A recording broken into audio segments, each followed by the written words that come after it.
And also, we are pleased to have our esteemed speakers to also join us on stage. Ms. Utari Octaviani, CSO of Aruna. Dr. Lovnish Chanana, Senior Vice President and Head of Government Affairs Asia Pacific and Japan of SAP. Mr. Leonard Lim, Head of Public Policy and Government Relations for Asia Pacific of Zoom, and Mr. Chad Pasha, Senior Advisor to Government of Coursera. Moderator, I give the stage to you.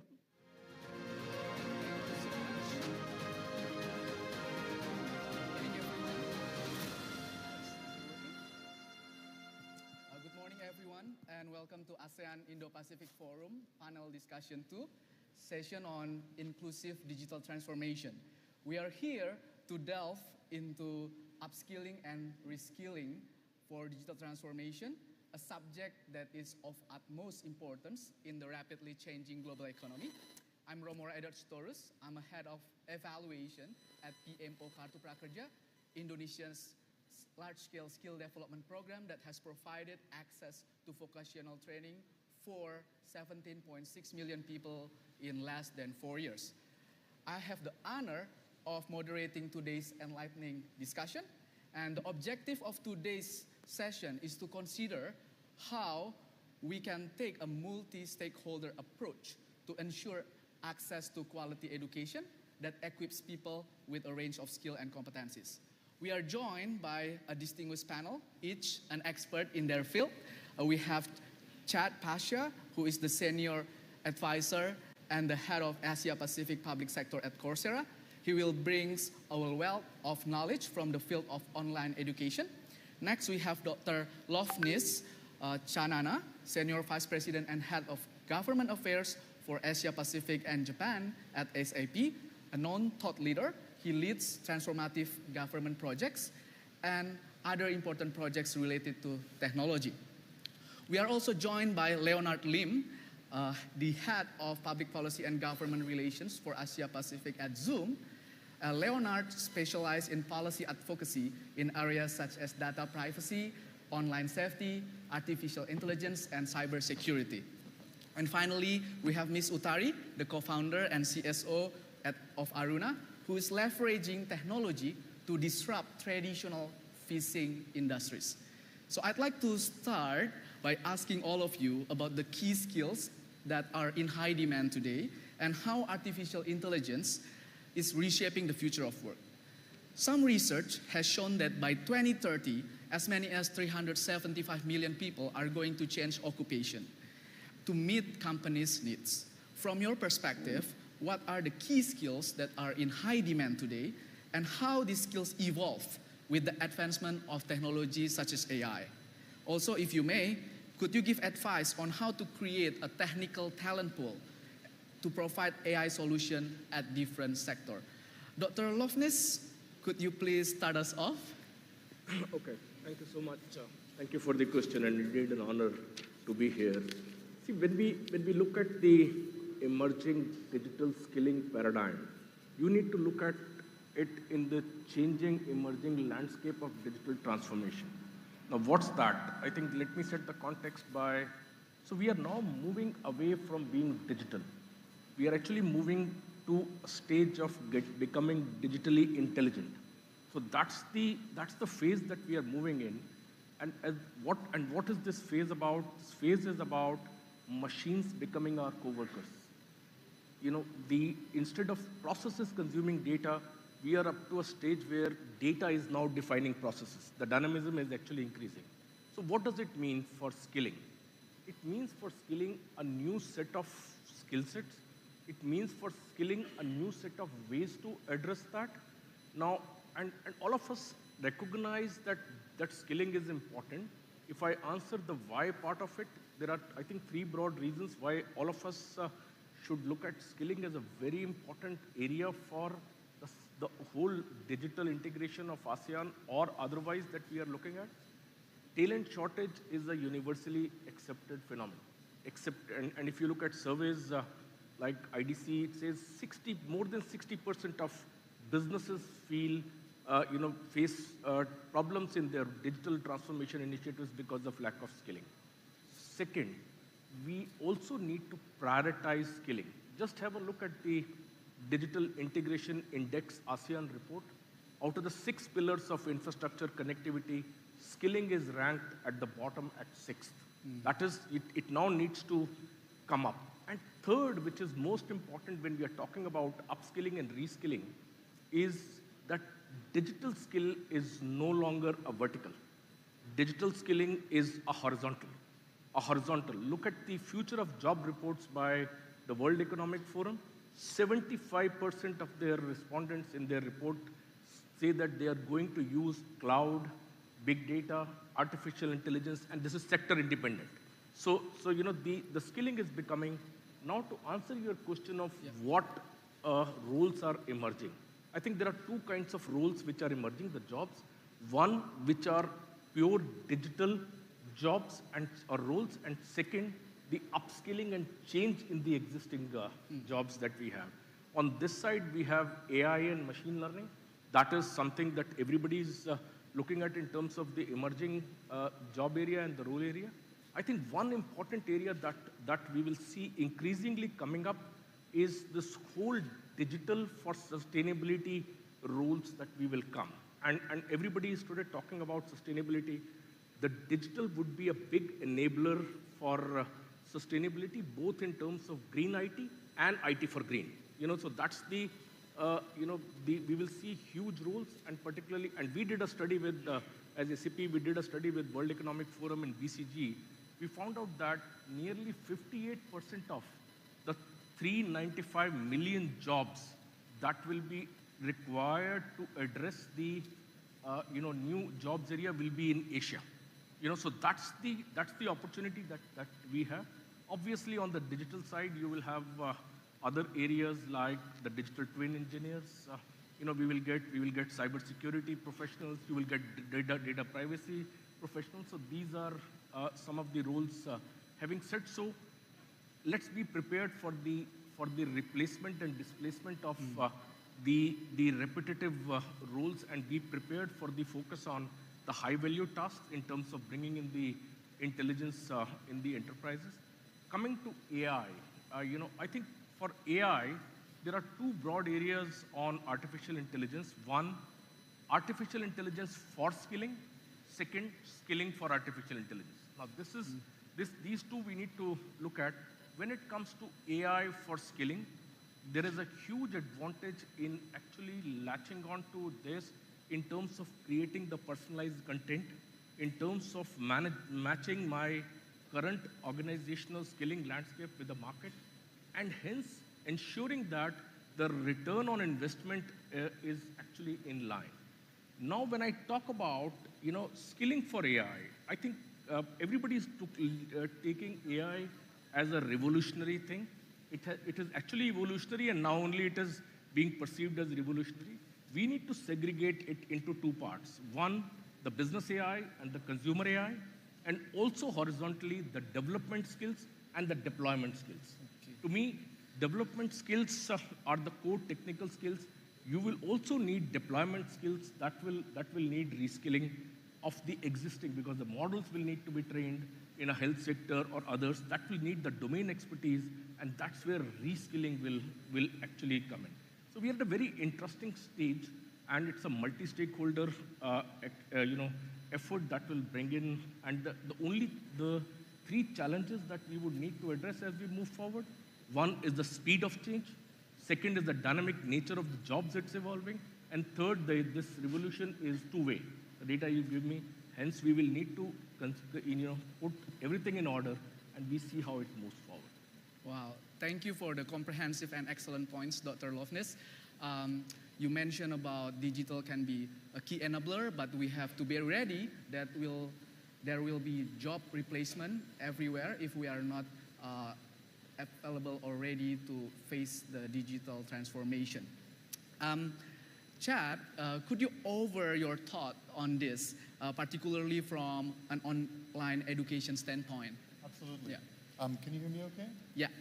So building on Dr. Chanana's points, I think the skills are quite a range of different skills, especially depending on the industries that workers will be going into. But I think on top of building on what he said, the human skills are also really critical.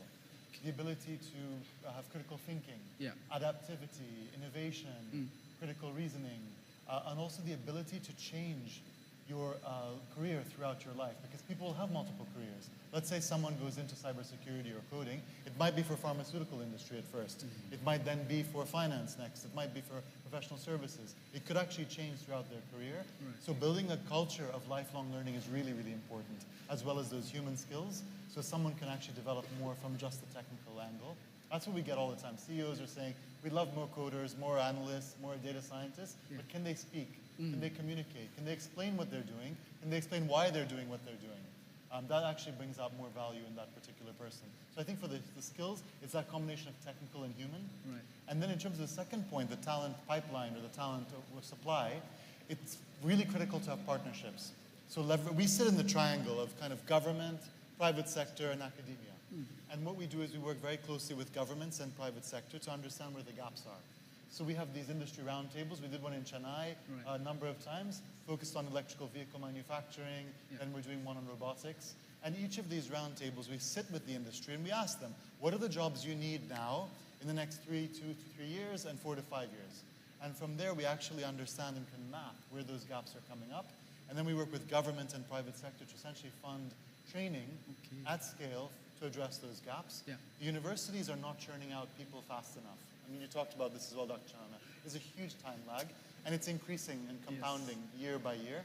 And so that's where providers like Coursera and others sit. We can rapidly, more quickly adapt, provide that content, and it might be in bite-sized pieces. It's not going to be a 4-year learning track degree in a traditional sense. It might be, tracks like 6 months, 8 months, 12 months, just to get the exact skills that that person needs for a particular role. And then once they join into the role, they can actually expand and develop more practical skills. But those partnerships are really critical to have that supply of talent.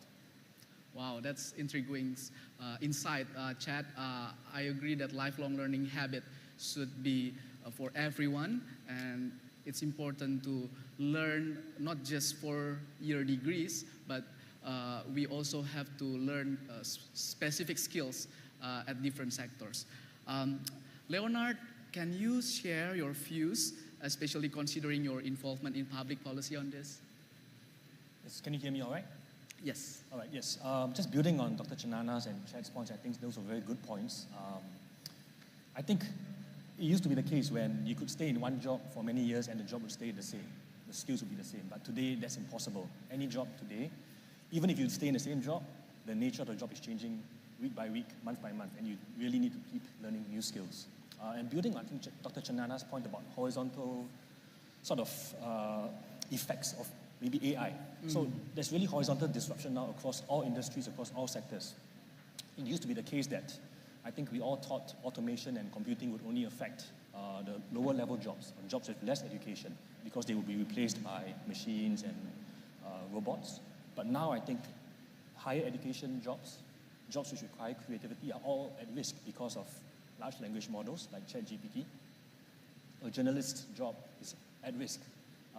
Who knows, one day all of us could be replaced by holograms because ChatGPT is so smart, right? So I think the desire to learn, like Chad mentioned, the lifelong learning aspect is very, very important in this day and age. So just on AI, I think, let's say a doctor, apart from medical skills, the desire to know more about data, a little bit of programming, and learning how to harness the insights from, say, big data of a large volume of x-rays, and harnessing the insights there to build on his doctor's prognosis, that's very important. So a lifelong learning appetite. Wow, will be key. That's excellent point, Leonard. I do agree with you that our jobs are changing and we have to adapt to it. Moving on, we have Utari from Aruna. Utari, how does this conversation resonate with your work at Aruna? Yeah, I think all of speakers bring a good point about how we need to adapt with the AI. But from Aruna perspective, I will try to bring a perspective from the people that live in the coastal, where most of them, they don't have any internet connectivity. So I can say most of the location, especially for the fishermen community, they still lack of knowledge about what is AI. because most of them maybe don't understand what is internet, what is the effectiveness of using internet to their daily life. So I think before we move to that, it's very important to fill the gap where we need to understand and give them education about the maturity level for adapting technology. Because again, technology can be two-sided, right? One, they can be impacted positive to the community, but the second, they can impact it negative for the community itself. So before they move to more advanced technology, for example, applicating AI in their daily life, I think it's very important to fill the gap. And especially for the next generation, for the younger people that live not just in coastal, but maybe in all of ASEAN countries, to learn and understand more about the implication of using the technology. After that, after filling the gap, I think the AI can be very helpful for the industry, especially for the fisheries. It can help us to not just do the production, but also can help us to predict the future. So yeah, I think by collaborating with the all of the stakeholders like the private sector, the government, and also the academic, I think it can be help for the community, especially in coastals. Thank you, Utari. Yeah, in many parts of the world, the digital literacy skills are still very low. So before we introduce them with advanced skills, we have to make sure we fulfill the skill gap that are still there. Moving next, Chad, can I ask you, how do you encourage individuals to engage in continuous learning, to stay adaptable in the face of ongoing technological advancements beyond initial education? Absolutely. I would say there's 4 steps in terms of this engagement. The first is actually having the infrastructure and accessibility so that learners from all over the world, whether they're in a rural area, an island, disconnected from an urban enclave, have access. And the way we do that is by offering full mobile compatibility. Not everyone has a desktop or a laptop. They have a mobile phone, so they can use our courses on their mobile phone. The second piece is the ability to work offline, because internet connection can be quite sporadic and spotty in different places. So we have a project actually in the Amazon rainforest for women and girls. They don't need constant Wi-Fi connection. They go to a hub, like a hotspot, once a week for trading, bartering goods, and they can then download a course. They go offline for the next 3-4 weeks, do their course completely offline. When it's time to go back to that local center for the next trade round, they go and then upload their results, get their certificate, and carry on. I think that's the first piece, is making sure it's accessible. And as part of that, localization is very important. So having content designed by people in a local area, in the local language, is incredibly important. So in Timor-Leste, Timor, we have a program where the local content is created in Tetum language by experts in the country, and it sits alongside Yale, Stanford, Oxford, Imperial College content from our side. And so the learners have access to both. So they feel much more engaged and contextualized. So I think that's the first of the 4 steps, is having that accessibility and infrastructure in place. The second is really in terms of the design of the curriculum and the learning program. So the first point is having something that's stackable.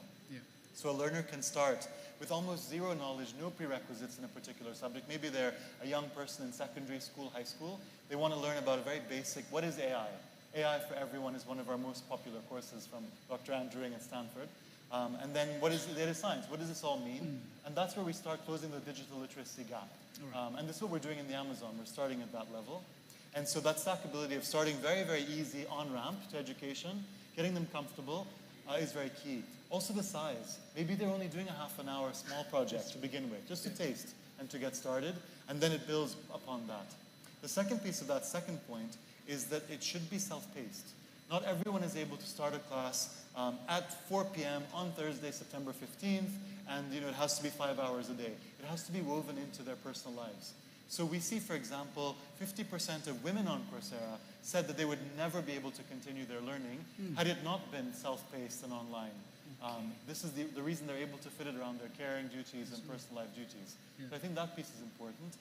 The third is we use AI Coach. It's called Coursera Coach. It's basically your mentor and your partner in your learning journey that advises you on tips, what to study, what to do next. If you had a challenge in a particular course, which chapter to go back to. It will not help you cheat, but it will give you guidance in terms of what to do to improve your performance. We also do a lot of webinars. We use Zoom, of course. We have office hours. We have Facebook exclusive groups, Instagram Live. We use a lot of social media to build a community of online learners so they don't feel isolated, that they're engaged and connected. And the learning is fun. So people showcase their achievements, they show off. I did this really cool project here, this is what it looks like. So we create that enabling environment. And then the fourth point is the outcomes. What does this mean for people? They're not going to be necessarily motivated if there isn't an outcome for them. And so we work increasingly with our partners like SAP, AWS, Microsoft, and Google to place learners into job roles.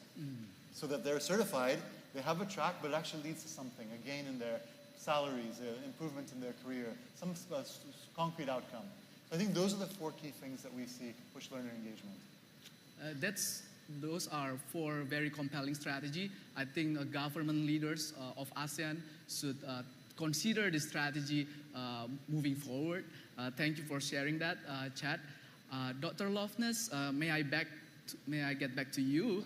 How do you collaborate with educational institutions, governments, and businesses to ensure a holistic approach to provide diverse skill set for new talents? Also, given the diversity of ASEAN region, could you advise us how should we form this skilling partnership ecosystem for MSMEs in ASEAN? Thank you so much. So as I mentioned earlier, digital skilling per se is not only to be seen in social perspective, it's a business opportunity. It's a business opportunity, it's an area to create impact. And that's where every stakeholder group has to get interested. Now coming to your question on how do we partner? So there are 3-4 models that we follow. First obviously is the direct partnership with government. Example being with ASEAN Foundation here, we are working for many years now. We have 2 programs called ASEAN Data Science Explorer and ASEAN Social Enterprise Development Program. 70,000 youths, 3,000 educators have been trained on that. In India, we have a program called Code Unnati. Unnati is the Hindi word for progress. So Code Unnati, which is actually aiming to train 1.5 million people. There, the partnership is with the Indian government, including their innovation mission, wherein children in schools are being actually given the exposure on robotics, 3D printing and whatnot, and they are setting up labs in school called tinkering labs, and so we are actually partnering so that these children actually come up. So that's one model, wherein between government and individual companies, there is a partnership that we work. We introduced the courses in the Industrial Training Institute on data sciences, and we are running as an add-on course with them. Now, so that's one model. Second model is purely online model, like linking the skilling platforms and portals already created by government agencies or government bodies like yours with the learning.sap.com that we have. So people using this route of the skilling platforms, and many universities, many students actually are a part of that, so they can go access these courses through that. We have already done that with the Delhi Skills University. We are looking at doing it with the likes of Digital Economy Promotion Agency in Thailand and other countries. That's the second model.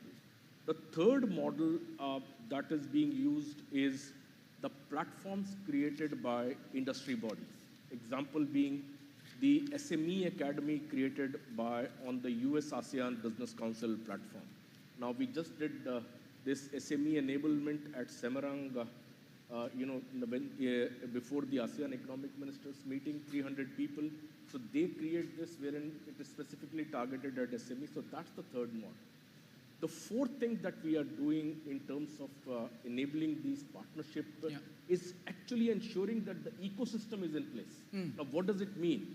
I can do anything and everything, but in the absence of capacity building of the government officials themselves on the technology, so now then comes the issue of I also need to create an ecosystem within government to ensure that people recognize, appreciate, and have the kind of view to what can be done, and then they decide. So we do these cloud sensitization workshops. We just did one in Philippines, one in Malaysia, getting governments on board as to what can they do using technology. And we did one now in India on what can we do. So that's the ecosystem creation part that we do.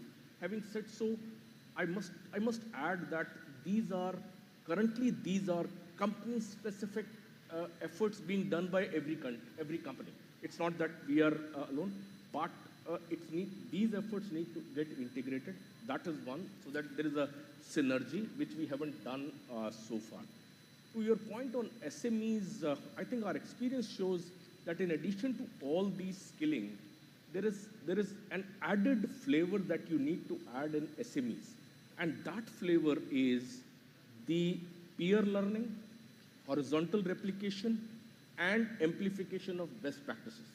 That is a major source for SMEs to actually get attracted towards digitalization and also towards, so what we did, for example, in India, where there are 63 million SMEs, wow. We created this Growth Matters Forum. It's a community where SMEs can learn everything. Also, we created these Dare to Dream Awards, so people who were so they were brought in a room like this, and everybody learns. So the peer learning and the peer exchange of knowledge and replication in SMEs was a very important ingredient that we learned as we started the traditional way of going and enabling on skilling. Now, after having come so far, I mean, at least I can say with surety that digital skills and given the contribution of SMEs to an economy, the importance of skilling can actually make or break economies. Yeah, so that's where we are. Thank you for your valuable insights on the 4 models of partnership, and also your insight on how MSMEs can be used or can cooperate with other institutions to ensure that they learn from each other and they reap the benefit of digital transformation. I'm going back to you, Leonard. Would you mind to share your opinion on this issue? Accessibility is one of the key issues in providing education. In what ways can online meeting platform broaden the range of education program delivery even further? Yeah, and I think Chad also touched on this slightly earlier. So as most of you know, I think before the COVID pandemic, most of us thought of learning mostly in the classroom. I mean, Coursera was already in existence, but most of us were quite rigid in our views of how education could be conducted. But I think the COVID pandemic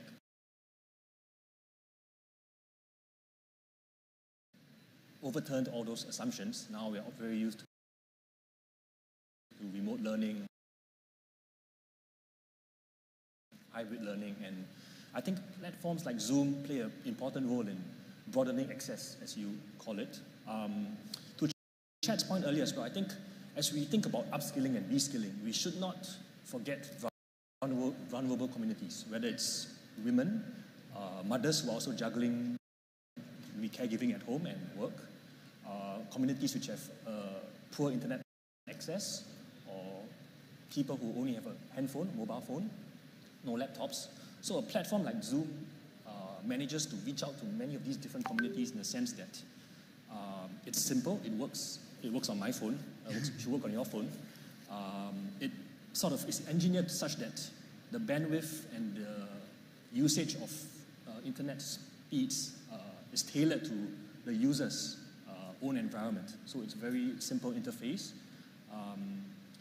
What's good also is that Zoom offers, I think, several features that are accessible in terms of translation. So not many people know this, but I can be in a Zoom call, I can be speaking English. It can actually be translated into Bahasa or many other languages, Mandarin even. So it means that, say you could get someone teaching AI from, say, the US, Los Angeles, where Chad is from, and he could be a top professor in Stanford teaching the basics of AI to the people in Indonesia. So he's speaking in English, but it's translated into Bahasa Indonesia. So the locals can get access then to the top experts in the world in that particular skill. So things like these are, I think, very important in thinking about how we should upskill and reskill populations. Thank you. We use that feature even with our business meetings with government. Right. We use the Zoom multilingual feature. It's great. Wow. Yeah. Thank you. I agree with you that the platform should be simple and it should be able to transfer knowledge between different parts of the world. Is there anyone who hasn't yet used any of the company services from the speakers? For example, Coursera, Zoom, SAP, and Aruna? Anyone has never used the service? I think we all use, right? So this is very familiar to us, very close to our heart. So next to you, Ms. Utari, how can traditional business platform and expertise like traditional phishing can be integrated with digital tools, for example, data analytics and Internet of Things, to create a sustainable and profitable industry? Yeah, thank you for the question. So I think for fishery industry specifically, we in Indonesia is one of the largest fisheries country in the world. We produce so many seafood. 70% of our island is consist by the sea. And maybe you never use Aruna, but maybe you ever try our seafood. Like we have tuna, lobsters, shrimp, squid, octopus, and so on. And we already distributed to most of them is North America as well as Southeast Asia, included Indonesia, some of restaurant and hotel chain as well. But where this seafood come from and how it works, how fishermen can produce the seafood and process it and it becomes the food that we eat, and how technology become enabler to that, it's what Aruna doing right now. So we are not the technology advantage like using the apps and help the fishermen to sell directly. We are not like that. We are creating the technology to enable the whole business process. So then, for example, the fisherman is no longer confused to sell the product. Instead, we are there for them. We create the mini processing plant where we can do transaction directly with the fisherman, where fishermen also installed by the Internet of Things, such as the GPS tracker, analytics, integrating with several cloud-based company, and then we can track the movement of the fishermen. After that, we can guarantee the traceability of our seafood. So this is something that become important for the customers.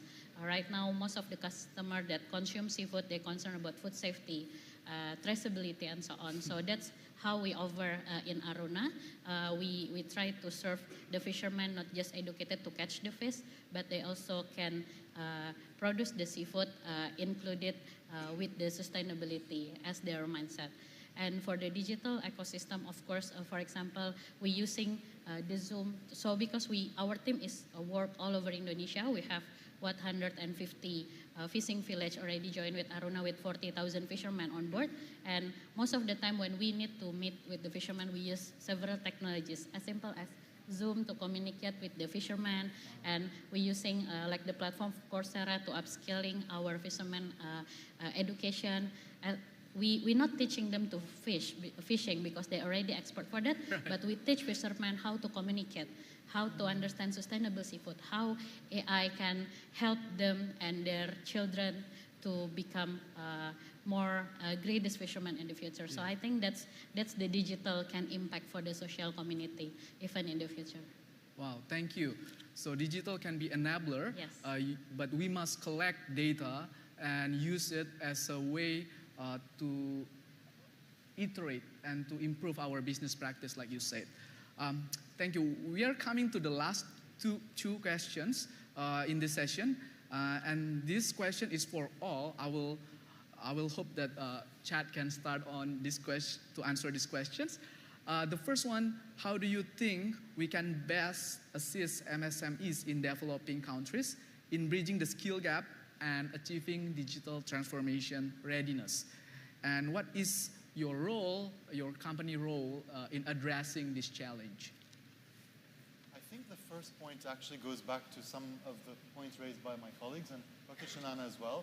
The policymakers are really critical to actually having significant scalable change. Yeah. And if the policymakers aren't aware of the latest technologies, the power of technology, and the solutions available out there, then I think it's a big handicap.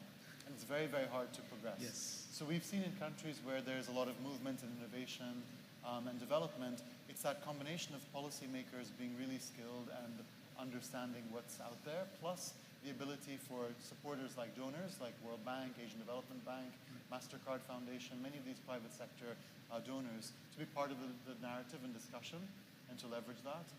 We also see that partnerships with academics and universities are really critical, because that's essentially where the bulk of the trained population is heading. And if they're coming out into the job market without the right skills, or skills that are too far behind, it further exacerbates that gap. So I think it's back to this idea of partnership and starting with key stakeholders and key sort of cohorts and core groups being trained in those particular areas, and then essentially connecting them all together. So I was in the APEC summit in Seattle a few weeks ago, and the whole discussion, we all gathered, it was government, private sector, academia, and we were basically trying to form alliances to see where we can support each other, where we can intervene. And it might be very small, short projects, pilot projects, very targeted groups like maybe fishermen, women in the Amazon, young students in farms in Laos, for example, that we can actually intervene in these small projects and then create kind of a concentric wave around these partnerships. But I think that's, for me, the starting point, is really having those key groups being trained and developed. Very interesting. Yeah, I think partnership is crucial, and you're also pointing out that policymakers should have enough understanding on what's going on right now, so they can devise a good strategy. Thank you. Leonard, do you want to add on this? Yeah, I think I'll reinforce actually Chad's point. So policymakers play a very important role, I think, working with companies like Coursera, like Zoom, like SAP, like Aruna. Firstly, policymakers, I think, need to have a good handle on the changing skills landscape. So what skills are in demand today are totally different from what skills are in demand last year, right? Secondly, I think policymakers or government officials have the best handle on which communities need help the most. And I'll give an example. The Malaysian Prime Minister's office actually approached us to work with them to upskill women entrepreneurs in Kelantan, in Malaysia. So Kelantan is actually one of the most or least developed in terms of ICT infrastructure in Malaysia. And these women entrepreneurs were either one woman or two women kind of outfits, making cakes, making baju, and they wanted to use Zoom to communicate either with their colleagues or their suppliers, or to just sell their goods. So we actually went to Kelantan and spent half a day teaching this maybe 10 women how to use software like Zoom, among other things. And also, I think they used e-payments. It was also one of the things that they learned. So my point is policymakers play an important role because they can work with companies to identify specific groups, whether it's women, whether it's young people, whether it's single mothers, whether it's senior citizens maybe. And then working together to upskill and reskill in particular skill sets. Yeah, thank you for sharing those critical points that policymakers should know on how to assist MSMEs. Dr. Lovren, you already touched upon MSMEs in your previous explanation. Do you want to add on that? Yes, so I would like to reiterate, for SMEs, there are two broad areas. One is this whole area of awareness. When I talk about awareness, the challenge is to make SMEs aware about the technology solutions that are available, and in the process address that what's in it for me for SMEs. That to me, we have been trying carrots in a number of ways, but so long as we don't address that what's in it for me in terms of creating an awareness. Second, we also need to sensitize SMEs on the various pulls for digitalization. I'll give you an example. From ASEAN, many SMEs still export to EU. I mean, the EU continues to be, and the requirements around reporting on carbon emissions are very soon going to become a norm out of EU as we move forward, and you are aware that the EU. Now, if there is a pull in terms of reporting requirements that I can establish, that actually, I'm just giving one example. There could be a number of other examples in terms of this thing. So that is one. Second, I think in addition to awareness, we also need to ensure the access to low-cost technology solutions. And to some extent, because unless that gets on ground, the implementation, good that we speak about SME learning, but it should result in the impact. And I think cloud-based offerings solve that issue, and to some extent, like what we offer in terms of public cloud solutions where they can latch on, and the phasing of implementation. I think we need to address awareness and sensitization and access so that then it can go back.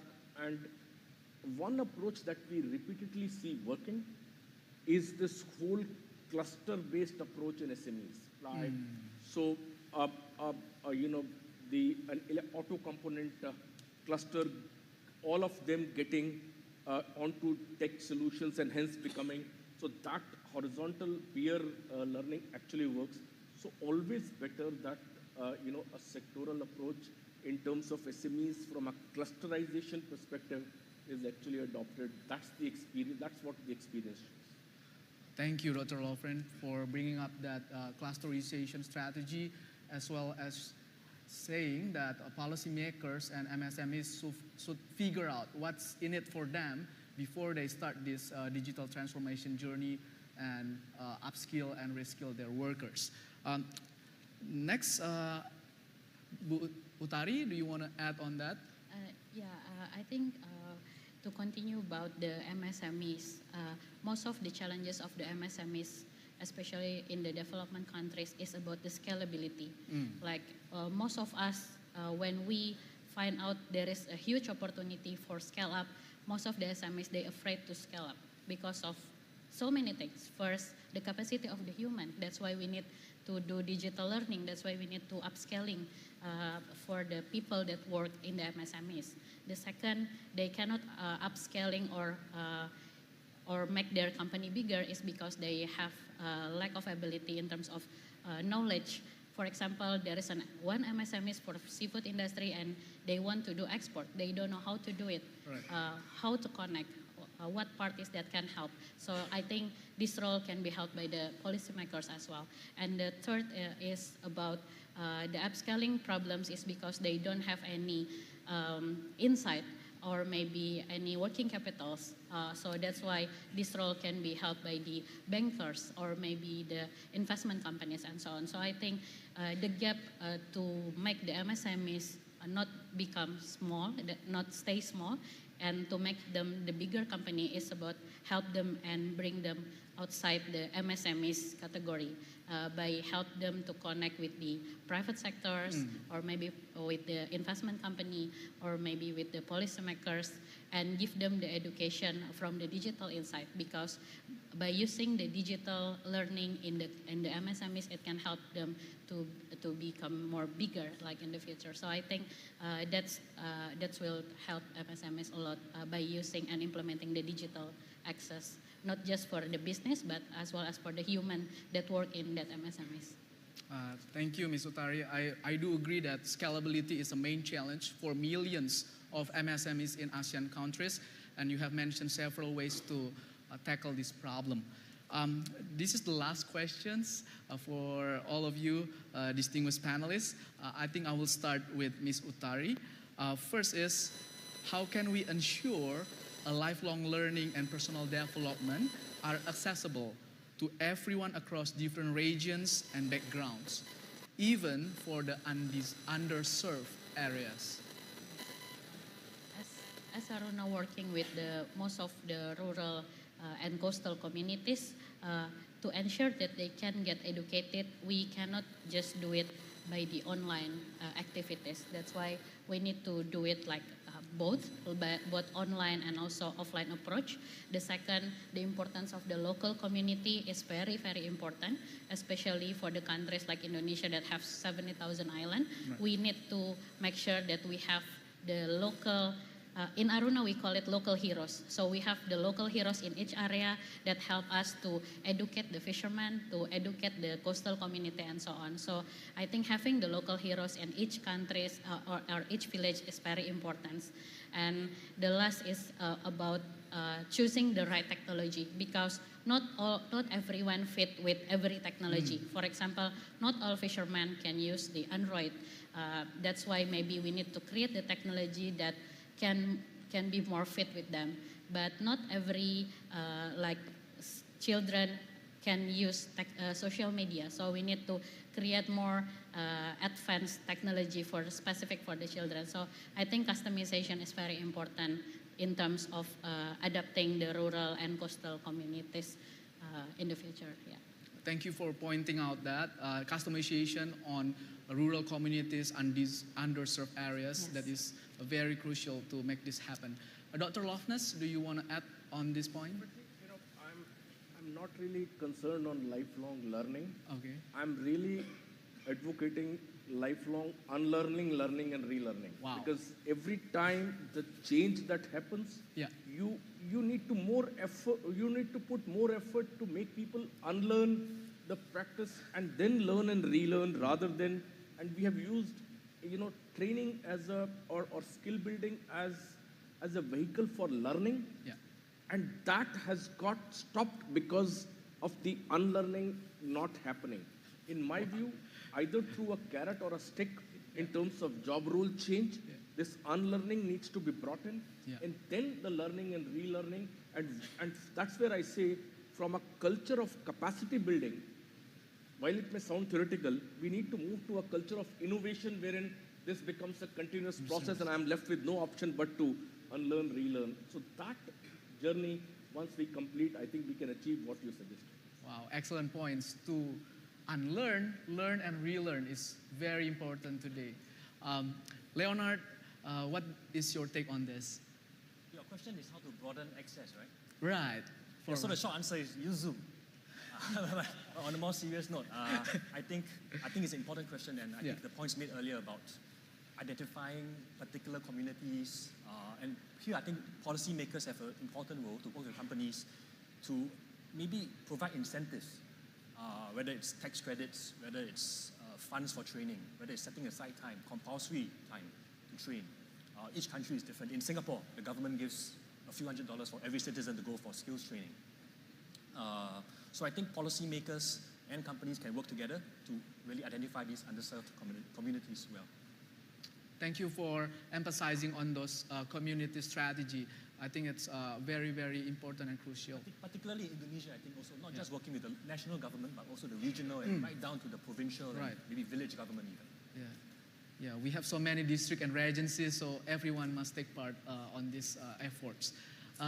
Last but not least, Chad, what is your view on how to create accessibility on lifelong learning and personal development? Yeah. And I agree with my colleagues here. It's not going to just be one thing. It's just not going to be only online. It's not going to be only one area. And I think where we're seeing success is places like Laos, we have a program there supported by the World Bank, and it's blended learning. So essentially, it's across different communities. We're using their vocational training centers. The youth come together, and they have two types of mentors. One is like a lifelong career mentor that just gives them tips on life and what to look for jobs and what they can get. It's a human being that they're talking to. Right. And this person is essentially their supporter. And will even write their application and endorse it when they apply for the scholarship to say, look, I will be with this person for the next year, 2 years, along their journey, supporting them. They're very motivated, and I will help them and be there with them. The second piece is the academic mentorship. So, not everybody is able to learn in a certain way, whether it's online or through Coursera or other methodologies. So we have a human being sitting in villages, for example, in Kerala, in Laos, and they're working with the learner to actually guide them along. And they've already pre-done courses on Coursera and elsewhere, so they have the knowledge of, let's say, data science. But they then tell the local person as they're going along, what does data science mean to you? And if there are any blockers, they're there to help intervene. So I think this human connection is really important to localize, but also support the learner. And the second piece is really in terms of how people learn is very different in different contexts and different areas, and it's changing very rapidly, to Dr. Chanana's point. It's not going to be the same. The way even Coursera teaches online is probably what was being done in universities like for the last 20 years. You know, you have a lecture, you have a professor, you have a quiz. Maybe that's not how people are going to learn in the next 5, 10 years. As young people are coming up, they're looking at quick social media, you know, TikTok, Instagram, ways of actually getting information. Right. And we need to adapt to that, or at least to be able to anticipate how people are going to shift in terms of the way they acquire and retain information. So I think that's going to be really critical as well. We have to change the way we teach. Wow. Thank you, Chad. It's a very enlightening explanation on lifelong learning and how we can change the way we live to be able to learn faster and better. This has been an insightful conversation, and I believe we all have much to ponder regarding upskilling and reskilling for digital transformation. A hearty thank you for all our distinguished panelists for your valuable contribution. As we move forward, let us keep this insight in our mind and work collaboratively to equip our communities with the skills that they need for the futures. This brings us to the end of this session. On behalf of the ASEAN Indo-Pacific Forum, I thank all of you guys here for your engagement, and please enjoy the rest of the forum, and may you carry with you the insight and knowledge gleaned from today's discussion. Thank you. A round of applause to our incredible speakers and moderator for making this a very fruitful discussion. Thank you very much. You may now return to your seats.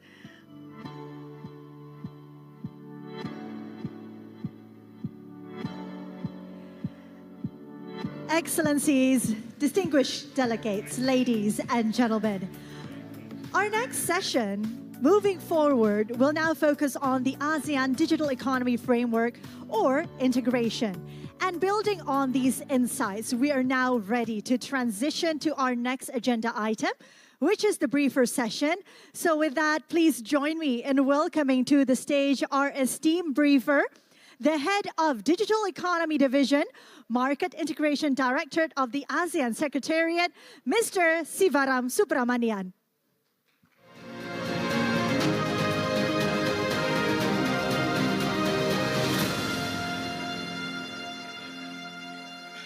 Thank you. A very good morning. Let me just quickly introduce myself. Has been introduced as well.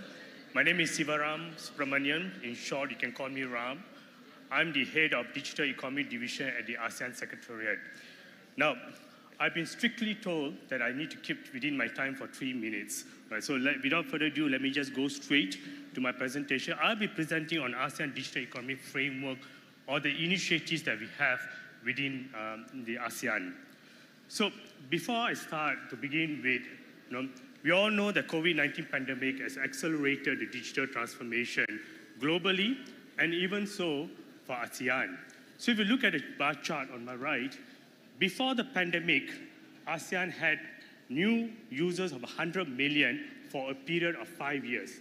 And this period, we are talking from 2015 to 2019. Now, probably one of the benefits of pandemic is, because of the pandemic, within a period of 3 years, which is from 2020 to 2022, we already hit the 100 million new internet users.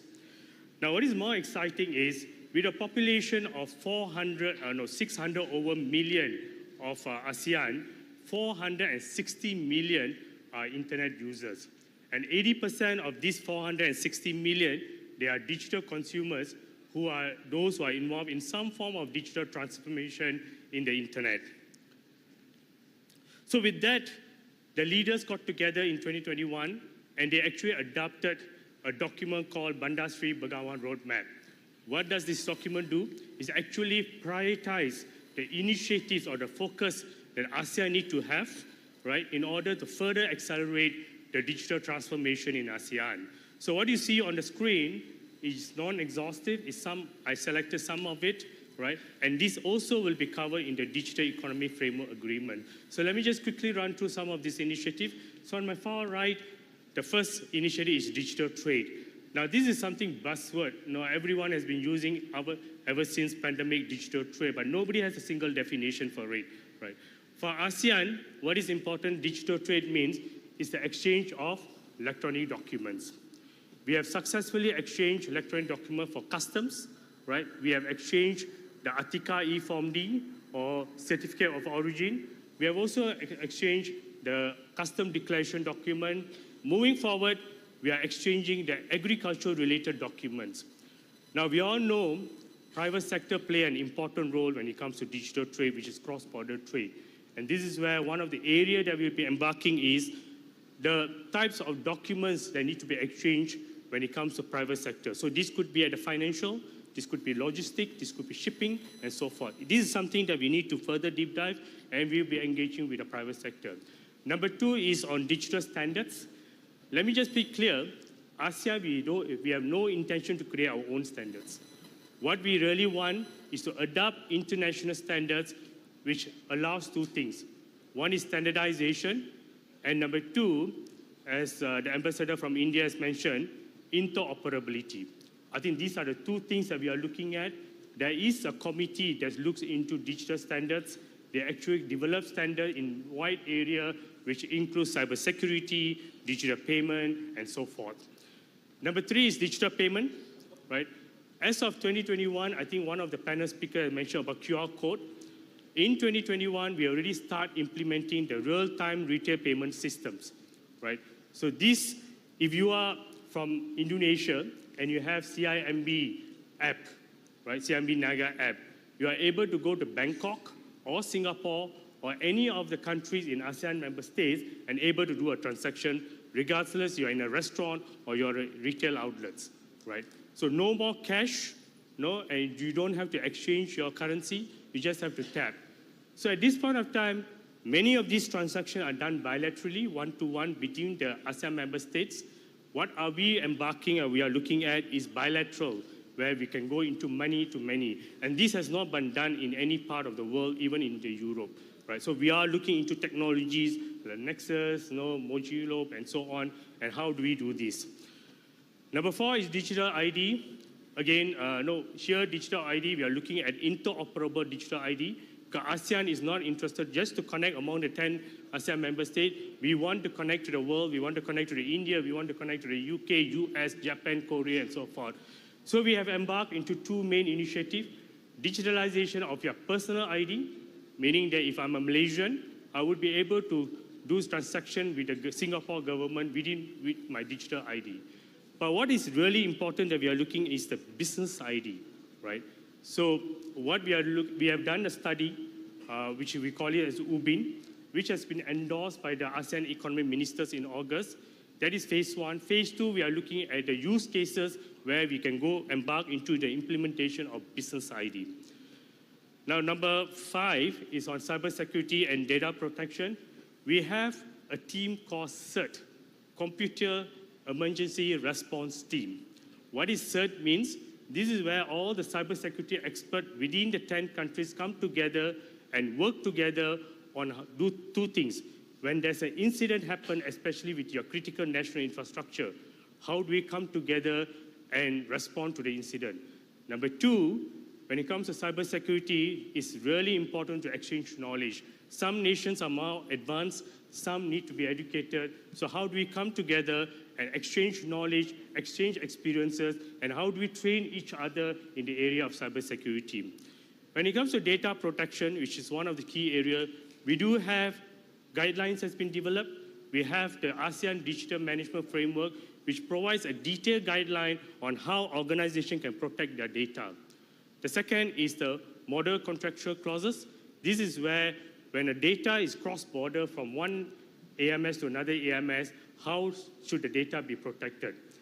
At this point of time, we are also working with the EU, right? EU, as we have MCC, EU also has their SCC. So we are looking at the guidelines on how data can be protected when it's cross-border between ASEAN and to the EU. Now, last but not least, I think the previous panel spoke a lot about digital skills and talent, upskilling and reskilling, and this is really important because ASEAN, most of our industries, 97 to 99% our industries are MSMEs, right? So what do? We can't work policy, we can only make policies, but what we do is we work very closely with the private sector in order to do two things. Number one, to create content and to learn, right? To give training, right? And this is where the content and the learning is done in the native language. Because most MSMEs, right, digitalization is not something difficult.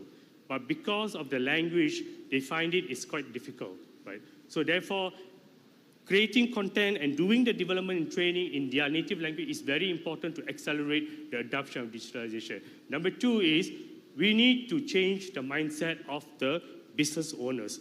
Now, previous speaker has spoke about relearning, learning, and unlearning, learning, and relearning. This is really important for the business owners, right? The mindset has to change. As you develop, you need to unlearn, you need to learn and relearn new technologies, new way of doing business, and so on. So this is where we have ASEAN SME Academy, where the private sector will come in and provide the content and training. We also have the Go Digital ASEAN, which focus on the rural area. So there's many initiatives we've been doing for the last 2 to 3 years, right? But unfortunately, we have developed a lot of framework, we have developed a lot of guidelines, but unfortunately, these are volunteers, right? So what happens? The adoption of this guideline, which has been won award, has been very low. So this is where the Digital Economy Framework Agreement comes in, right? Whereby we are going to legally bind some of these guidelines, some of the framework, which will further accelerate the digital transformation in ASEAN. Now, this is my last slide.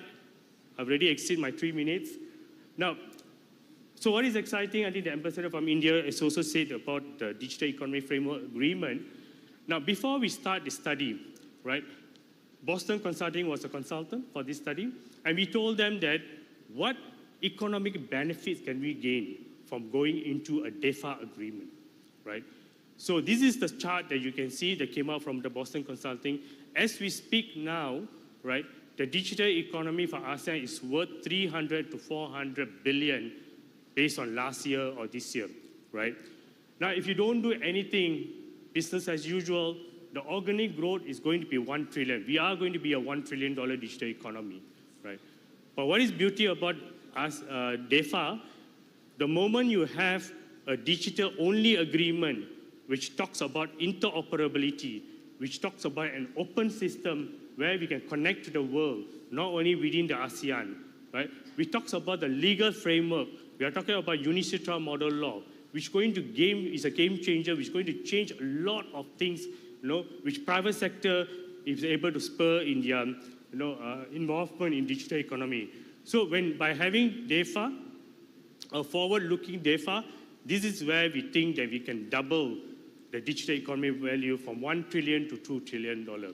As much as we are excited, we are also going into negotiation, and we really hope that we will negotiate a forward-looking DEFA, and this is where, during the process, we will be engaging with private sector people like you and Joint Business Council to get the feedback from the ground. I guess that's it, right? It's 5 minutes. I'll be here. Feel free to come over to me if you have any questions. I'll be happy to assist you. Thank you.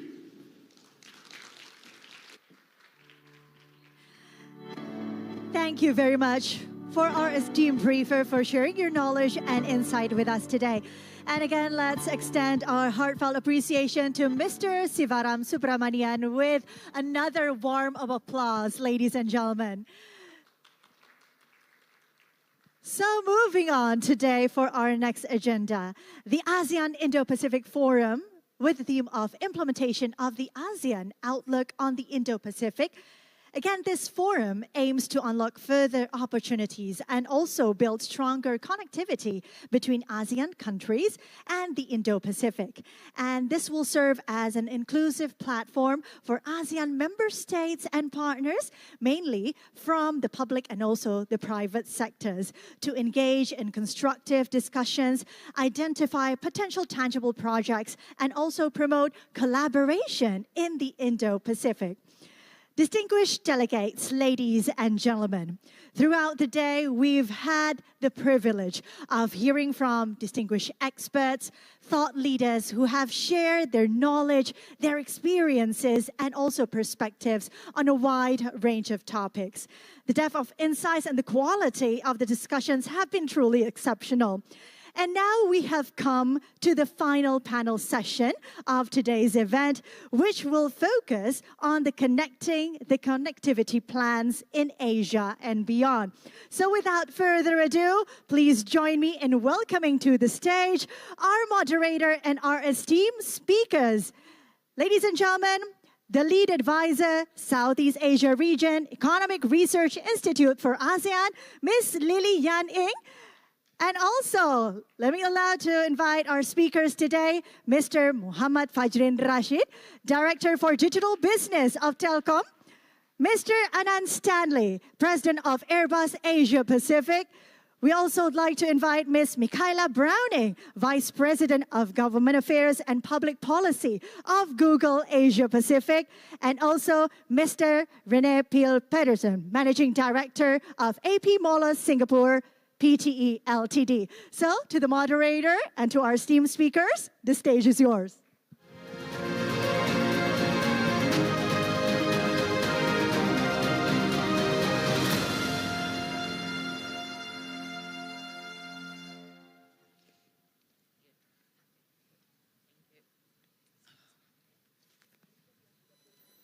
Thank you.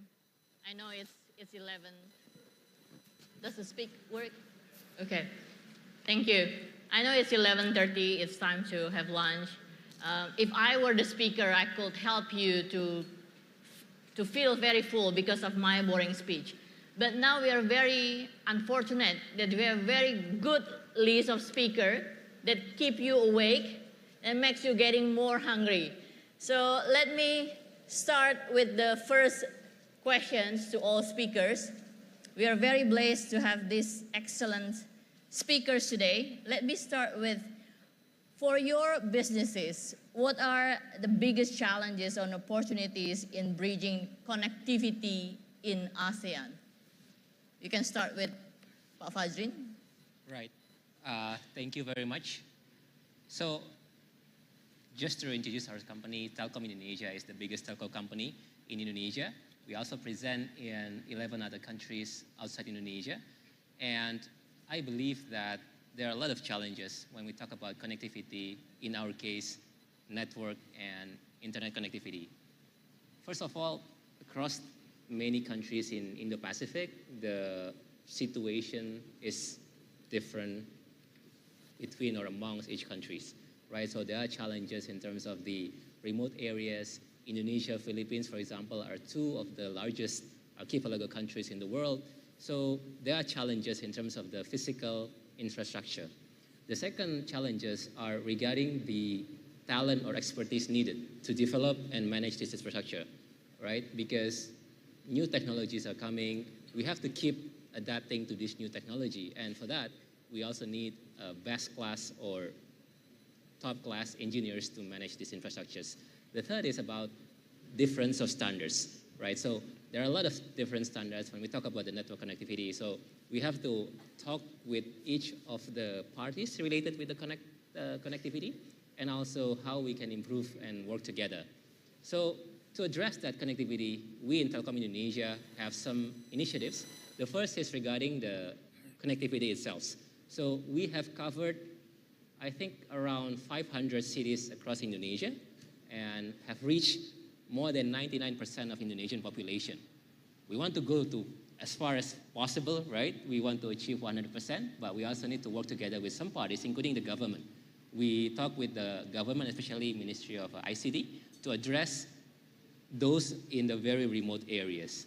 The second thing is also to provide the talent needed, because connectivity without the talent is also useless. People cannot use the potential of this digital economy if they cannot or does not have the ability to do so. We also work together with some parties to provide training to SMEs. We also work together with Google Indonesia in some of this training, because we also believe that the one that is benefiting from this connectivity is not just individual, but also SMEs. The previous speaker mentioned about the potential of digital economy. We also agree with that. And the potential of this digital economy can only be accessed if we enable the SMEs to be able to provide the skills necessary to be able for them to use the digital economy, right? For example, SMEs sales will be enlarged, will be increased further if they can use or they can sell in e-commerce platforms. So those are some examples. The third is services that that can be used in the connectivity.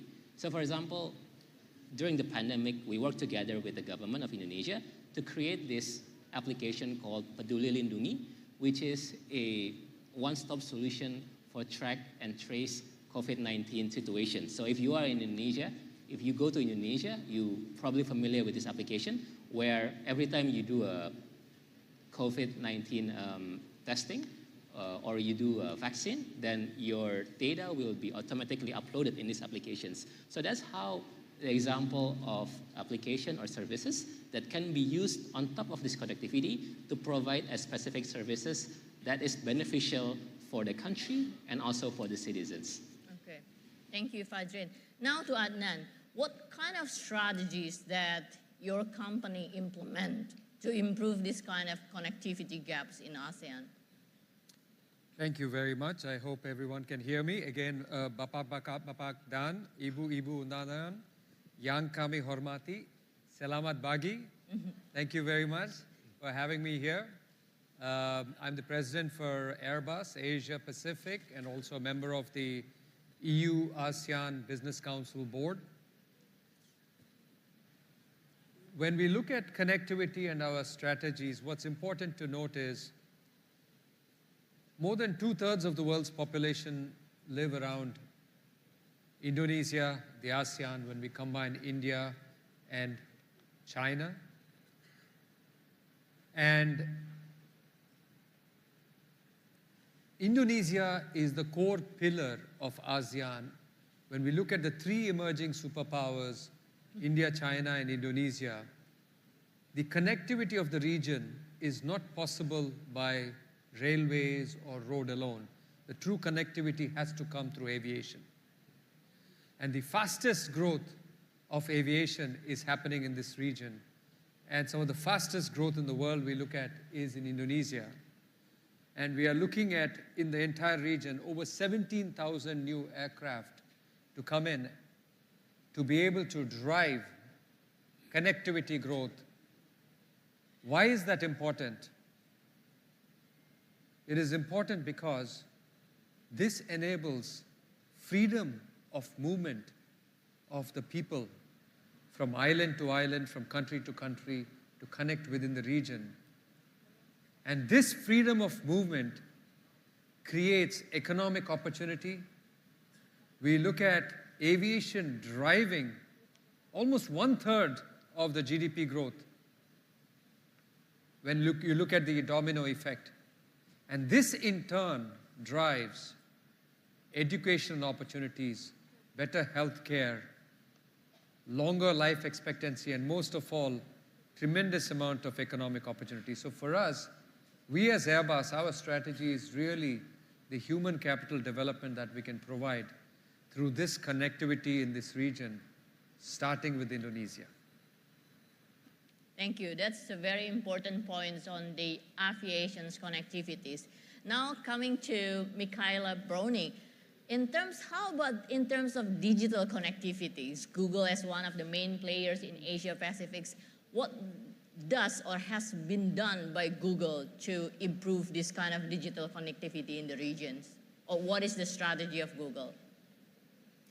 Well, selamat pagi and terima kasih to our very generous Indonesian hosts for their successful ASEAN summit. Thank you for the question, and thank you for the comments by our colleagues, including Google's fantastic partner, Telekom Indonesia, who we're working with on our Google Career Certificates exactly to contribute to the skilling that we need for digital transformation. Can I perhaps just say a couple of things, because the question is huge. Let me just talk about what we need, not just as Google, but for the region in terms of promoting digital connectivity. And the first thing I would mention is being intentional. Google as a company has a mission statement which embeds connectivity and inclusiveness at its very core It's in our DNA and it drives all of our business decisions. Our mission statement is to organise the world's information and to make it universally accessible and useful. That means that in everything we do, we think about how to reach new internet users. For example, there's 100 million new internet users in ASEAN, but there's also millions of incredibly digitally savvy users already in ASEAN, and we need to think about how we connect with both those groups. So we think about it at our very core. And so that's just one company thinking very intentionally about connectivity. We really are encouraged to hear leaders coming together at ASEAN to talk about how ASEAN leaders can be intentional about digital transformation and inclusion. And so the announcement of negotiations for a digital economic framework agreement is really substantial in that regard. It shows a collective commitment to digital transformation, connectivity and inclusion. So I think that intention is important. The second thing, which Fajrin mentioned, is skilling. I mean, obviously we need infrastructure, we need the rules of the road, we need products and services, but we also need to be building the skills and the digital literacy for the digital economy we have now and for the digital economy we have in the future, particularly with AI. And so skilling is an evergreen responsibility. We have been working with our partners to train more than 60 million people across the region in the last few years in basic digital skills, but we're also doing things, as with Telkom Indonesia, Google Career Certificates, which are deeper, very specific skills that people will need for new and emerging technologies in cloud, in artificial intelligence. So that's just two of the things that I think that we need. Thank you. You raised a very important issues on AI. Let's get back with you on that point later on. Before that, Renee, you know, like 80% of global trade is happening in the maritime. What is the strategy of Maersk to improve physical connectivity, particularly logistics, ports in ASEAN? What are the challenges that you have been facing? What are the strategy to improve the connectivity? Thank you for the question, and thank you to our hosts, the Indonesian government. It's really a pleasure to be back here in Jakarta. Improving life for all by integrating the world. That is our mission. That is our vision. That is what my company is aiming to do and what we have tried to do for more than 100 years. We work, as Lily mentioned, very much in the physical space, but also in the digital space. And what we do is that we create effective and resilient supply chains that caters for trade, and trade that will create opportunities for people and for companies of different sizes. So this is our starting point. The way we work with it is mainly to invest in infrastructure. It can be different sources of infrastructure. Of course, we are best known for our container vessels, and there we have invested a lot over many years. We have 700 container vessels sailing around the world, not at least in our part of the world. But where we see challenges is probably less on the water, but more on the waterfront and the land side.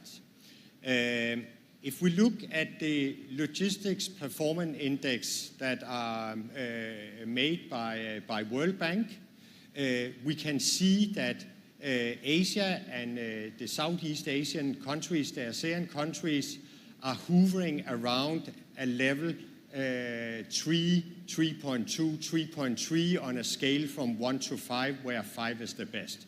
The outlier is, of course, Singapore being at 4.3. But if you go to Europe, we are actually also above 4. we need to close that gap, because what this gap represents is basically opportunity. This is logistics cost as a part of our GDP in this region, and it's also cost to the buyers and sellers of goods and products in this region. So what we are doing is that we are investing in logistics on the land side. This is port terminals. It's mainly container terminals. It's also in warehouses, logistics hubs. It's trucking. All of these ingredients. But coming back to your question, what is the opportunity? What is the challenge? I think one big opportunity is that we and the regulators and our politicians need to think in supply chains rather than think in the individual components of the supply chains. Often what gets attention is a big new road or a big new port. But for the people who buy transport and logistics, it's the end-to-end solution. And to the end-to-end solution, just to give you an example, in a few countries up north, we actually have a great railway in both countries. We also have great highways in both countries. If we are moving a container from one country to another and don't put it on a ship, we will move it first by rail to the border. We will take off the container, put it on a truck, because it needs to be in a truck when it crosses the border, and then we'll put it on rail again. So we have a great railway, we have great trucking, we have great railway again, but the end-to-end solution is far from perfect. It's not effective. And then we could add the custom procedures. There need to be a lot more harmonization in the custom procedures, and to move into the digital space, we also need to entertain to a larger extent the use of electronic bill of ladings. A lot of the paper flow could and should be going in a digital form rather in paper form. So this is really where I see one of the gaps, or a main gap. It's the thinking around logistics and transport. Think in supply chains rather than think in the individual components. Thank you. That's a very good highlight that I'll come back to you later on. If I may come back to Fajrin's, in the beginning you mentioned about engineering standards talents. In terms of standards in digital connectivity, what are the main issues that telecom or any other services provider finds in terms of harmonizing standard in digital connectivity? So I believe that collaboration is the key, right? To achieve the universal connectivity, we need to work together with parties related with this area. One of the examples that we participated in recently was the B20 Summit event that was conducted in India last week. In B20, there are few task forces, and we participated as a co-chair in one of the task forces, namely Digital Transformation Task Forces.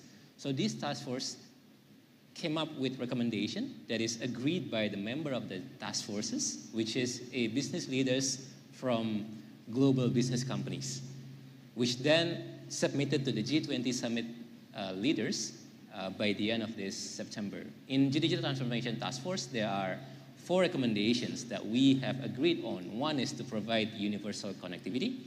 The second is to provide or improve digital literacy and digital skills needed.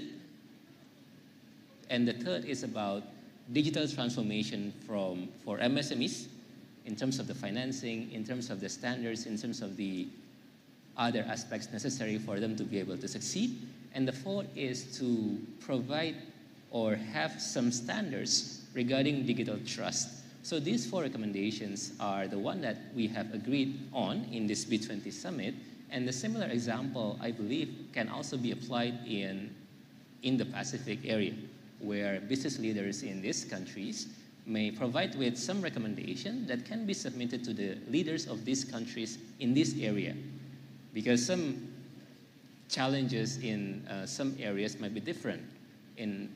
as mentioned before, the archipelago countries have probably different challenges than those in one area country. So I believe that the similar standards or the similar approach can also be applied here, where we in Telkom Indonesia will be happy to participate in as well. Okay, so you suggest that ASEAN does not necessarily come up with a new standard. ASEAN can be just adopting the best practices in international standard. Well, we have to talk first, right? So that's the talk that we have to participate in as well. The solution or the outcome from that talk or discussions can be to come up with one standard, or can be to apply with others. Now we haven't discussed, so we have not yet known what the best situation or the best answer for this region yet. Okay, that's a very good suggestion. Let's discuss what will be the best for ASEAN in terms of adopting standards. Now coming to Anand, I think like you mentioned that aviation contributes about 1/3 of GDP, but there are also many concerns about the carbon dioxide emissions of aviation. What does in particular is that your company has, the Airbus or other aviation companies, has been doing in terms of to ensure mitigating or reducing this kind of carbon dioxide emissions? Thank you for that question. For Airbus, sustainable aviation is a core of our strategy. We obviously are interested in connecting the world more and more. We are looking at creating more modern aircraft that can connect ASEAN and Indonesia to the rest of the world, while making aircraft more efficient. If you look at the first Airbus when it came 50 years ago to the Airbus that is flying today, the carbon emissions per seat, per passenger seat, have gone down 80% per seat. And when you look at the aircraft we have today that we are using, the modern aircraft that Airbus is launching is between 25 to 40% lower emissions per aircraft than the previous generation that was there 10 or 15 years ago. So we are making huge step changes in technology to rapidly decrease emissions. But we know that that's not enough. What we are doing next is to make sure our aircraft are certified for sustainable aviation fuel. Today, every aircraft can use up to 50% sustainable aviation fuel on the aircraft, and by 2030, we will be 100% certified to use sustainable aviation fuel on all our aircraft. And just to let you know, sustainable aviation fuel reduces emissions in its life cycle by 80%. 80%. So we have a lot of good news coming on and a lot of efforts going on. But last but not least, by 2035, we have committed as Airbus to launch a zero-emission aircraft, which will be fueled by hydrogen. And so these are all the initiatives we are looking at to take our industry to net zero. Okay. That's a very good point that Airbus has been doing, and hopefully the target will be achieved. Target is not just the target, yeah? We should put efforts to achieve the targets. It's the same questions on sustainability. You know, like many of ASEAN countries are coal-based electricities, and running with data requires a lot of electricity power, right? What would be Google's strategy to reduce carbon dioxide emissions, as well as what do you think ASEAN's government has been done, and what should they do to be able to ensure that this data managing will not gonna contribute to more carbon dioxide emissions? Another huge question, Lily, but let me tackle part of it. Firstly, Google has been carbon neutral since 2007, matching renewable energy with 50-50 renewable energy to be carbon neutral since that time. And we've committed to our moonshot goal to be carbon zero by 2030 across all of our operations and supply chain.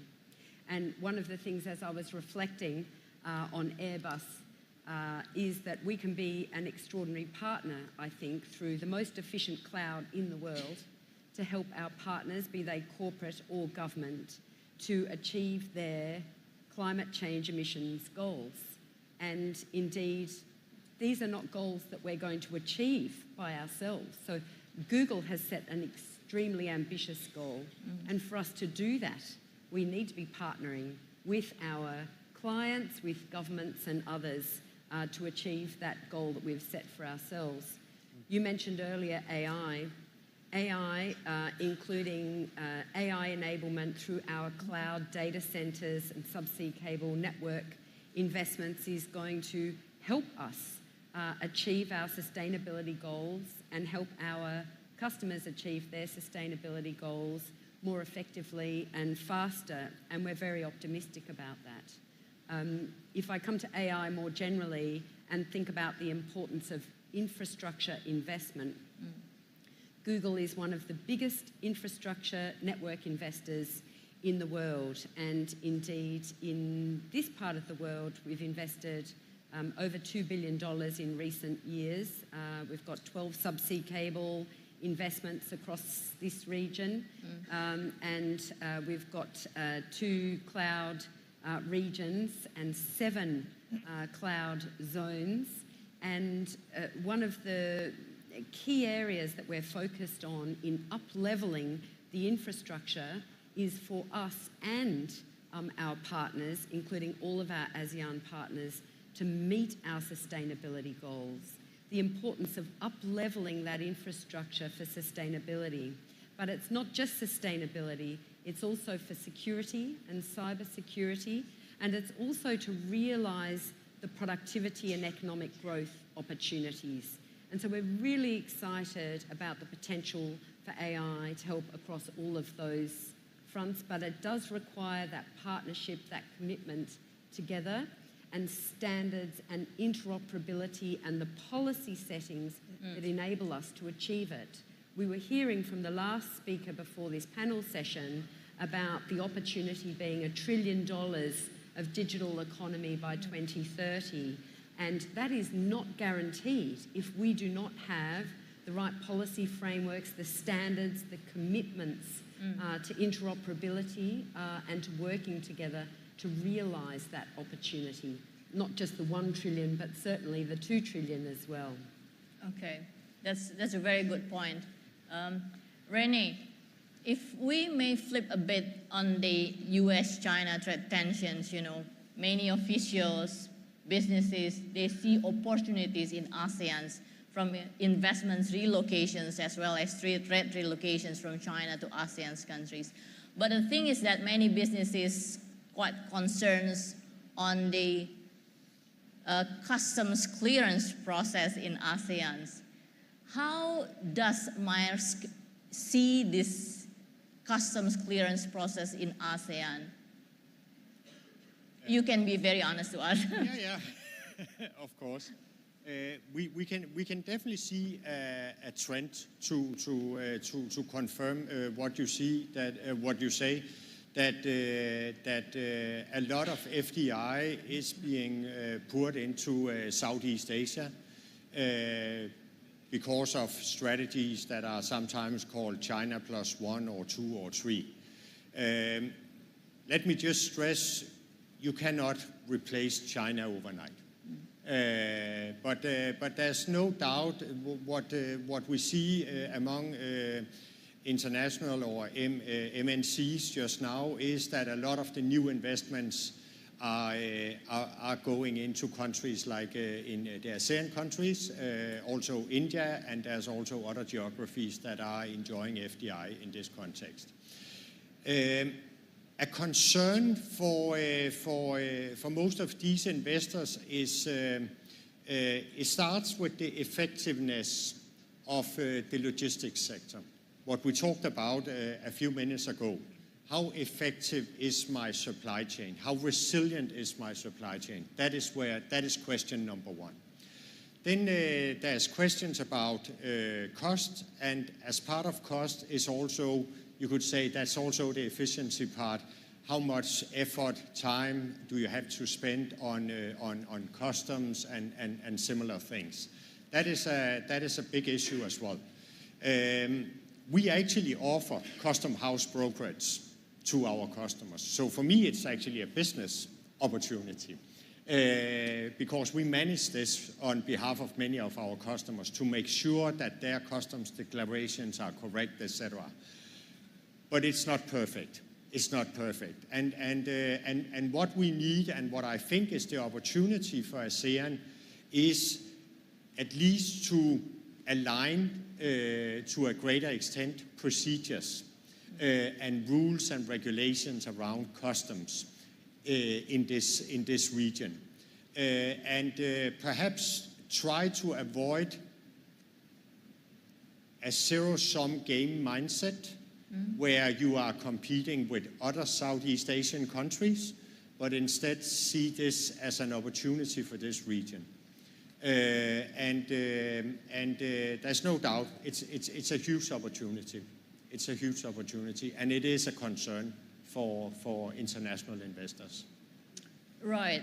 I mean, what we learn is that Chinese governments, they put a lot of efforts to reduce this kind of transactional costs, particularly in customs clearance, in making the logistics very efficient from productions to ports.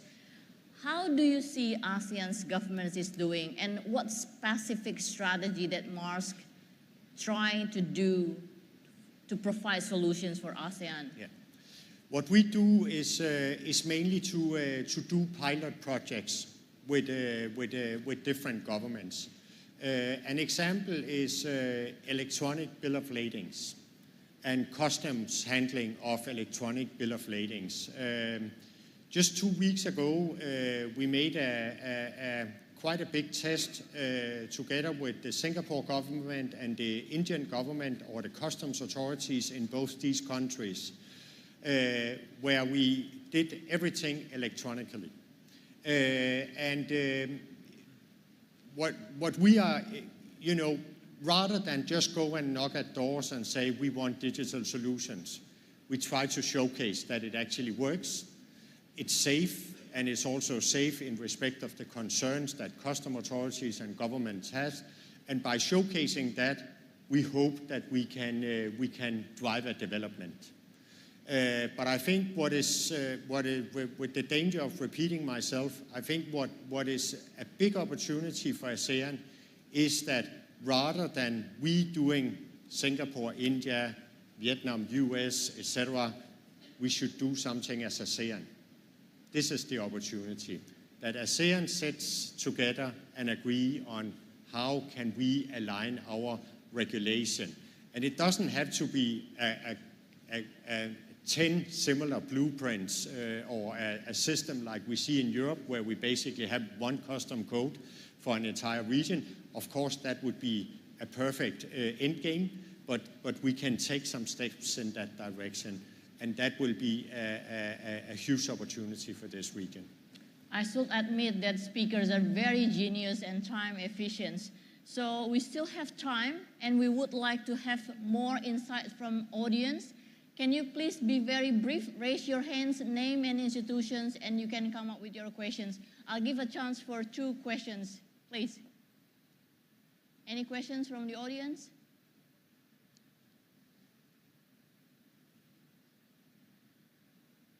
Okay, well, you can think what questions that you're going to ask. While you're thinking, let me, please. Yeah, it's not for me to ask questions. You have a question to audience? If I may, while the audience is thinking about some interesting questions, you touched upon sustainability, you touched upon decarbonization, and I think Anand and I are sharing the same challenges. I'm in shipping, I'm in land transport, I'm in air cargo, and for my air cargo, I expect that Anand will solve my problems. But for the shipping part and for the land side, it's something I have to solve myself. And in our company, I just wanted to share that we have an ambition to be zero carbon across our businesses by 2040. It's actually 15, 20 years earlier than that what international regulation prescribes at present moment. We do this because we think it's the right thing to do. We also do it because we want to serve our customers. And our customers expect this from us. And actually, some solutions are already there. As we speak, we have the first ever built green methanol fueled container vessels sailing from Asia to Europe. It will be named in the port of Copenhagen next week. And with this vessel, we will be able to carry out sea transport where we reduce the CO2 emissions when we look at a cradle-to-grave perspective, not only the actual sailing, but also the production of fuel, etc., where we can bring down emissions, carbon emissions, with 90 to 95%. So a lot is happening in this space. I also think when we look at EV trucking, there's a lot of opportunities. And here, we also need to look in our region. In a number of countries in the region, we are challenged by pollution, air quality, etc. The solution is, or at least at this stage, the solution is to go electric. And we can actually do that even with trucks, even when transporting containers. Early next year, we will start a pilot in Vietnam with 12 EV trucks transporting containers. So it is possible. So I just want to highlight that is also an agenda that are very important to us. Okay, now let's come up with the recent developments of AI and how much companies have been optimized the use of robots and AI, and how will that gonna affect employment in the regions. Fadrins, you can probably start how much telecom has optimized the use of robots and AI, and what do you think it's gonna affect the overall story of telecommunications in ASEAN? Yeah.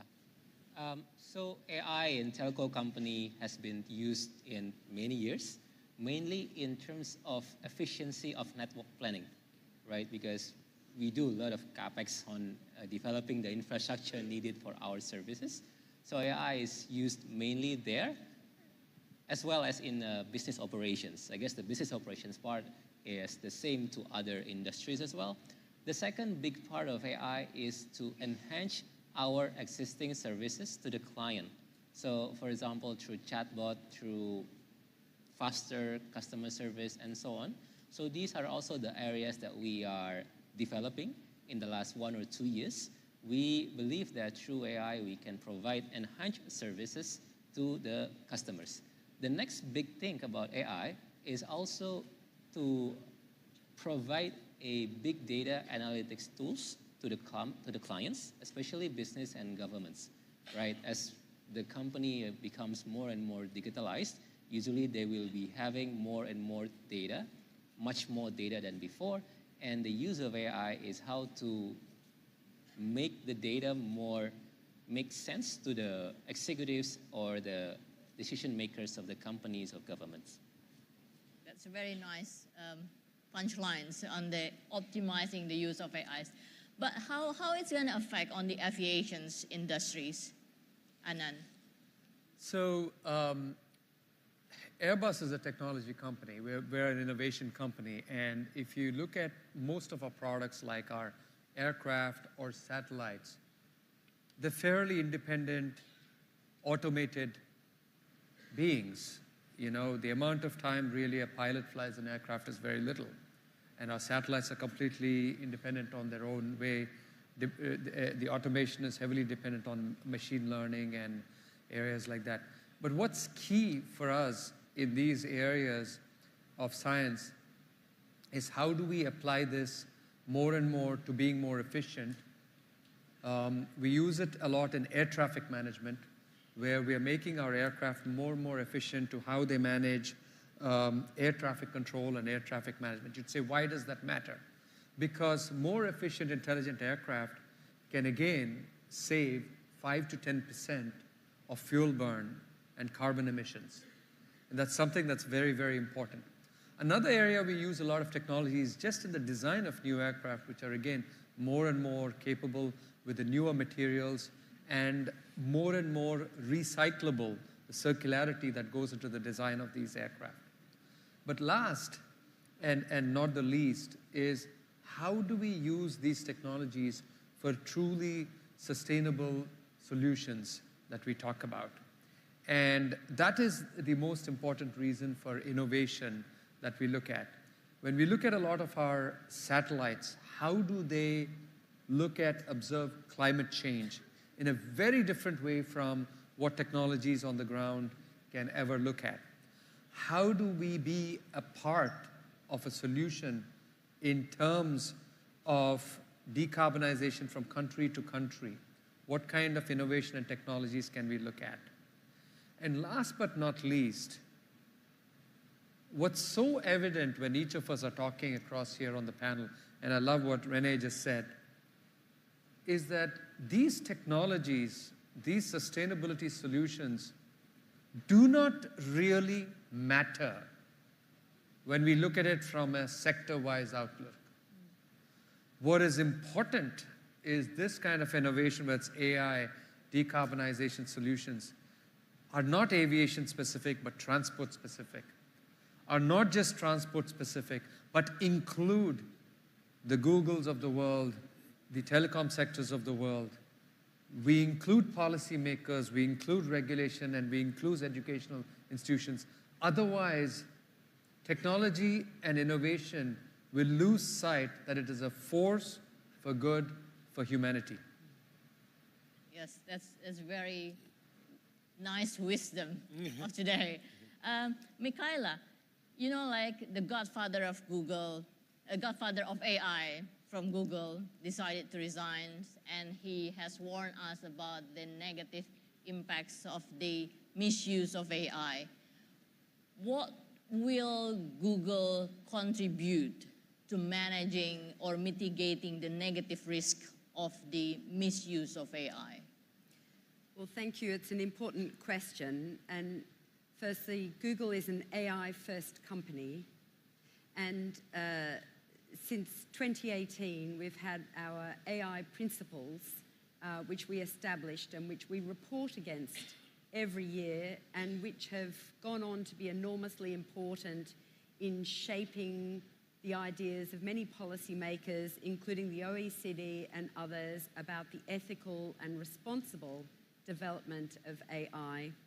Our principles include 7 things that we will do and 4 things that we won't do in terms of how we develop AI responsibly.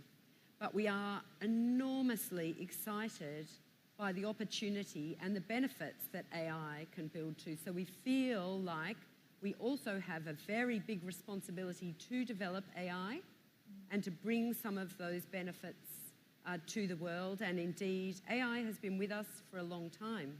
In fact, all of you using a mobile phone at the moment are benefiting from AI in terms of using things like Google Maps or Google Translate, the machine learning that goes into thinking about the trust and safety of what you see on the internet, a lot of which is powered by AI algorithms that help us with things like content moderation. And indeed, AI for sustainability is enormously important. So just thinking on your last point, AI is helping us make our data centers and Google Cloud 10 times more efficient in terms of delivering on sustainability. It's helping deliver insights for our clients to be more efficient in their businesses. And Renee, we can certainly help you achieve your sustainability goals. But importantly, it's also contributing to things like flood forecasting, environmental insights on pollution, which you mentioned earlier, that help all of us in our everyday lives understand and respond to some of the sustainability challenges that we're seeing. So we know AI can be an enormous force for good in terms of tackling climate change, in terms of science and technology development. But we also know it's an emerging technology. that we need to develop responsibly. And so the way in which we think about it is that we want to be bold in developing AI in ways that bring the benefits that we want. We want to be responsible, working with all the stakeholders to have the right guardrails and principles in place to develop AI responsibly. And we know that we need to do that together. So this isn't just something that Google does. This isn't just something that Airbus does or that governments decide on or that civil society decides on. Everybody needs to be a stakeholder in that process. And bringing us right back to the first question that you mentioned about inclusion, I think we need to be especially mindful about the digital transformation journey for ASEAN and thinking about our responsibilities to develop AI in a way that is inclusive and that thinks about the many millions of people across our region and their different stages of development in that digital transformation journey and our responsibility to help them realise, to understand and realise the potential of AI as part of that. Renee, since you had addressed on the sustainability issue, and then we have very short time left, so let's give 1 or 2 sentences for each panelist to give a concluding remark. Starting from Fajrin. Well, I think if I can summarize in one word, is collaboration. Let's not focus on the current pie because digital economy, especially in ASEAN, will grow 6-8 times in the next few years. Let's focus on how to enlarge the pie together. Please, Anand. ASEAN and Indonesia are a key driver of our future, and it's a bright spot for us to look at. But connectivity and sustainability have to start here to really look at a decarbonized planet while maintaining human capital and growth for humanity. Great. Please. And I am so excited to be at the ASEAN Summit where the Indonesian President and ASEAN leaders have announced a commitment to negotiate a digital economic framework agreement. I think that this is a commitment to try and build that policy framework which is foundational for everything that we're talking about, the standards and the interoperability, and for us to realise that digital transformation in a way that is sustainable, that it is inclusive, that supports economic growth, and is mindful of the many millions of people across the region at different stages in their digital transformation journey. Great. Please, Renee. Thank you. And I think a lot of great words has been said already by my colleague panelists. I think what I will encourage ASEAN is to be courageous. With the developments in the rest of the world, the opportunities for ASEAN is bigger than it has been for a long time. Let's stay open. Let's be progressive. Let's have all the things mentioned in our mind, that we drive growth, we drive development while we are sustainable at the same time and inclusive. I think we have a great opportunity as ASEAN, and I think the opportunity is bigger than it has been for a long while. Thank you. Great. So it's very great to hear kind of positive message conveyed by our panelists today. And we hope that ASEAN keep its balance, keep its positive engagements with all trading and investments partners, and put a lot of efforts to improve physical and digital connectivity to achieve sustainable development and inclusive growth. With this, please join me to give a big round of applause to our panelists here today. Thank you, Leila. Thank you so much. Thank you.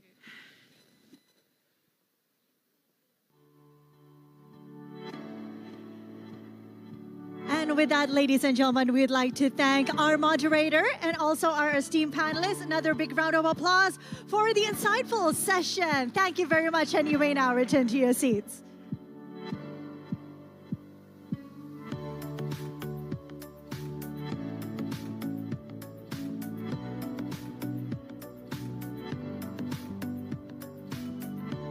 Again, ladies and gentlemen, at the ASEAN Indo-Pacific Forum 2023, as we bring you the theme of inclusive digital transformation today, we have just witnessed the last panel for this morning session. And so with that, excellencies, distinguished guests, ladies and gentlemen, we have concluded the invigorating discussions of the morning session at the ASEAN Indo-Pacific Forum 2023. And it is now time to take a brief pause as we are pleased to announce that we are now entering a well-deserved lunch break. And during this time, you are very welcome, and we invite you to explore the refreshment and also the meals that have been prepared for you at the foyer area. And also during this time, you are also welcome to join us for the Standard Chartered ASEAN Indo-Pacific Luncheon with the theme Accelerating a Just Transition to Net Zero in ASEAN. This will commence at the Cascade Lounge at the lobby level. Please note that we will reconvene promptly after the lunch break for the afternoon session, which we hope we will regain more insights from our key speakers and also the panelists, which promises to be equally enlightening and engaging.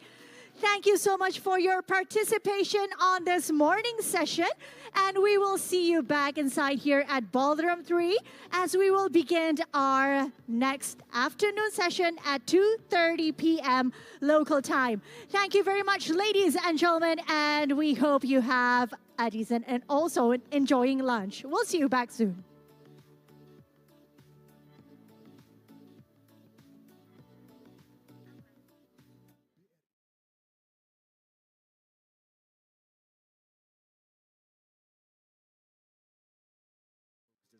MSME segment, BRI Digital Innovation continues to be carried out to facilitate customers in providing services to continue to give value to Indonesia.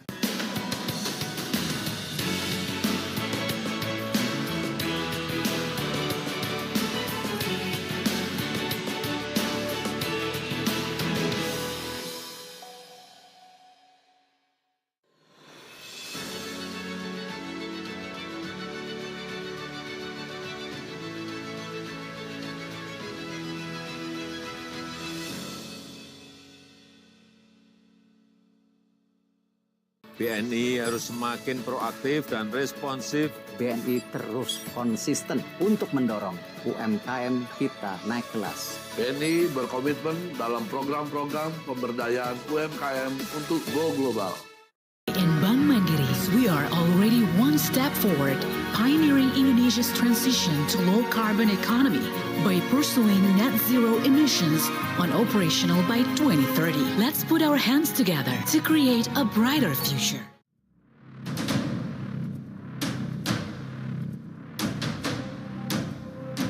Mining Industry Indonesia, Mind ID, we explore natural resources for civilization, prosperity, and a brighter future.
you.